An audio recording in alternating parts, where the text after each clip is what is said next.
പ്രിയപ്പെട്ടവരെ, ഒരു 2 റക്അത്ത് നിസ്കാരത്തിന്റെ വില നമ്മൾ അറിയും. നമ്മൾ ചൊല്ലിയ തസ്ബീഹിന്റെ വില നമ്മൾ അറിയും. നമ്മൾ അള്ളാഹുവിന്റെ മാർഗത്തിൽ ചിലവഴിച്ചൊരു 10 രൂപയുടെ മൂല്യം നമ്മൾ തിരിച്ചറിയും.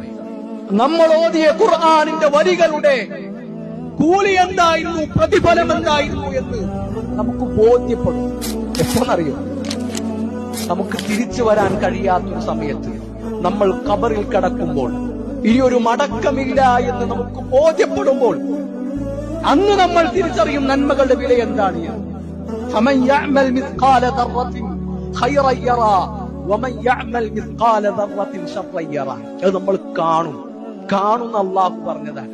അതുകൊണ്ട് ഇപ്പൊ നമുക്ക് ചെയ്യാൻ അവസരമുണ്ട്, പണിയെടുക്കാൻ ആരോഗ്യമുണ്ട്, അല്ലാഹു നമുക്ക് ആയുസ് തന്നിട്ടുണ്ട്.